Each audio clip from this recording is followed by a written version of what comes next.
Hi everybody, Susie Fido here, co-founder of Marketing with Ethics and the creator of the Facebook Kickstarter Academy. And today I'm going to show you how you can use a free imaging tool called Canva to create some great graphics for your social media. So let's go over to Canva now. So here we are on canva.com. I already have an account, so it's logged in for me. You can create an account very simply. There is a paid version available, but you don't really need that for what you need to do here. Once you've got the account set up, this is the home page that you go into, and it sets up on recommended for you. As you can see, you can go straight to a social media icon here, and you've got it set up already for Instagram post. And you can see when I hover over, it says 1080 by 1080, so that's a square post. You've then got Facebook post, Instagram story, so you can literally have the right dimension set up instantly for your images. So let's say we're going to create a Facebook post. You simply click on that. So once you're into the actual dashboard area here, you can see all these tabs down the left-hand side, and they give you lots of different features. So we'll quickly run through them. So you've got your basic templates where you can literally click on them and send them straight across onto the palette.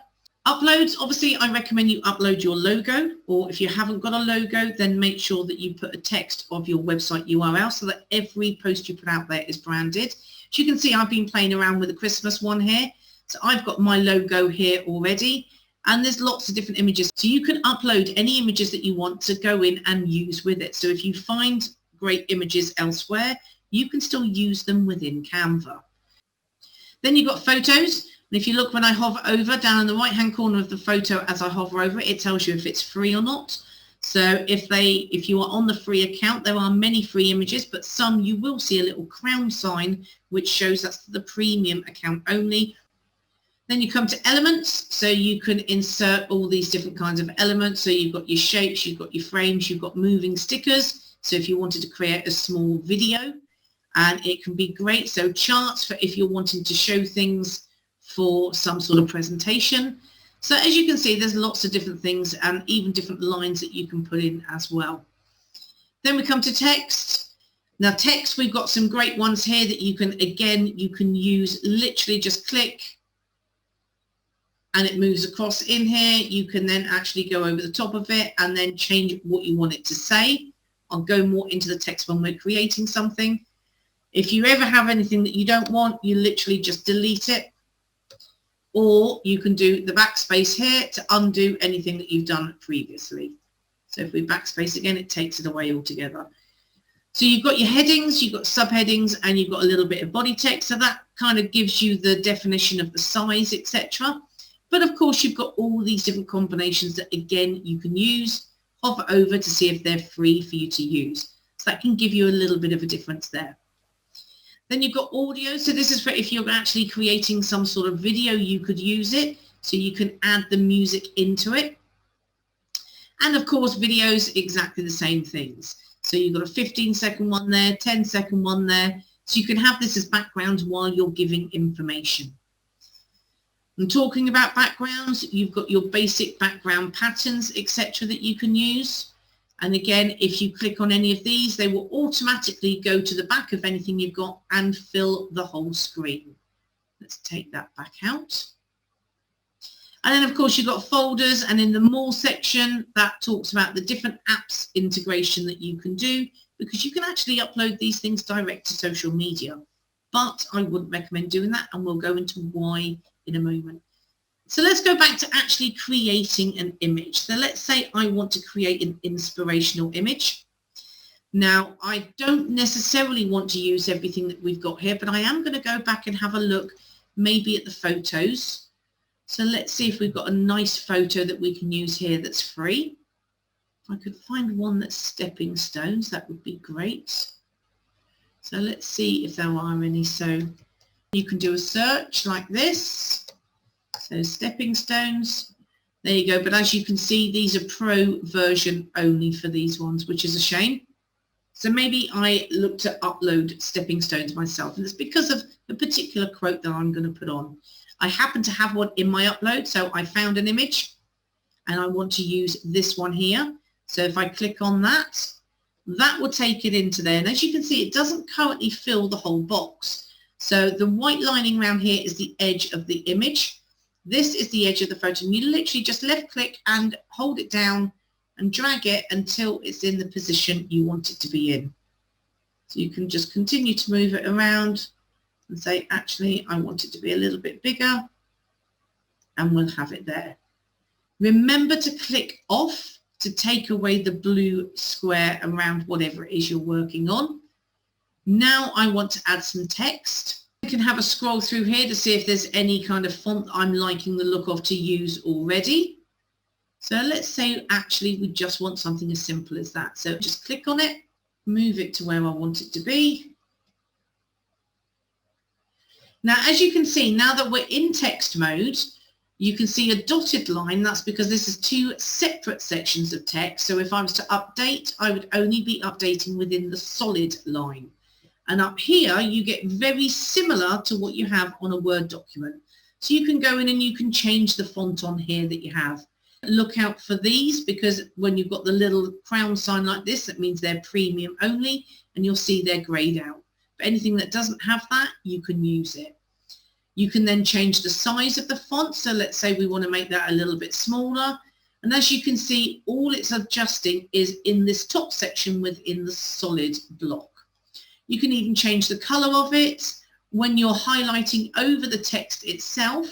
So if it has it available, you could potentially bold, but this particular font doesn't have a bold option. I could underline it if I wanted to.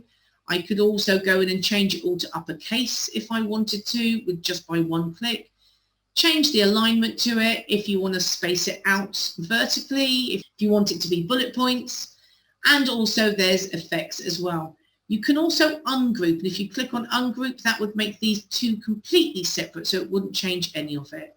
But let's just go with amending the text in here at the moment. So the only difference between stumbling blocks and stepping stones is the way you use them.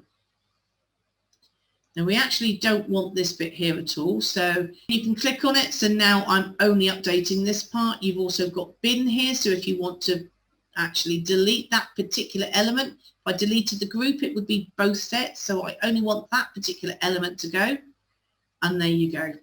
Notice a spelling mistake there.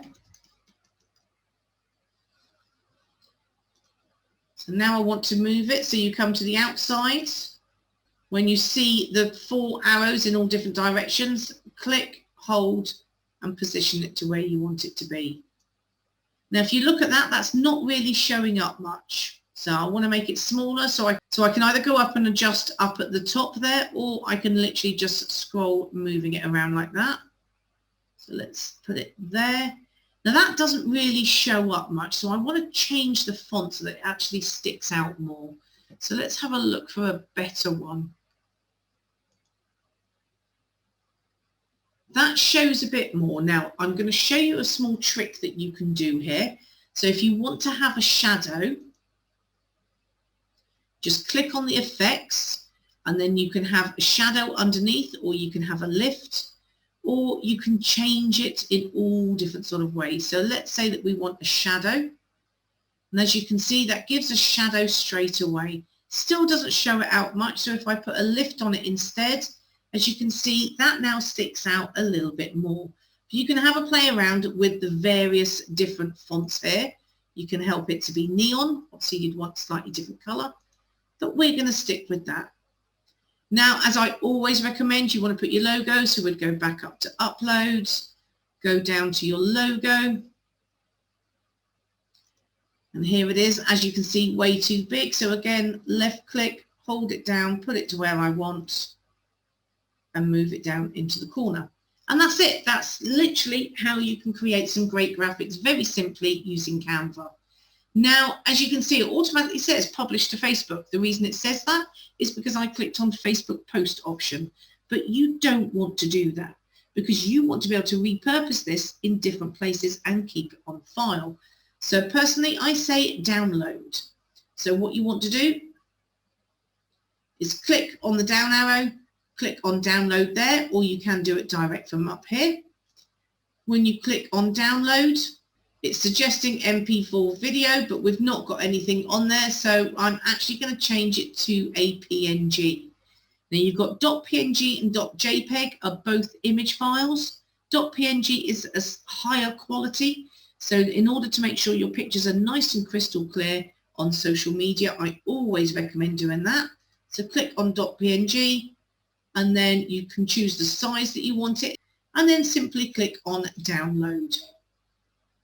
As you can see at the bottom here, it's showing what it's doing, that it's downloading. It will always give you some sort of offer to try and get you to take the premium. Just click on the X to get rid of that.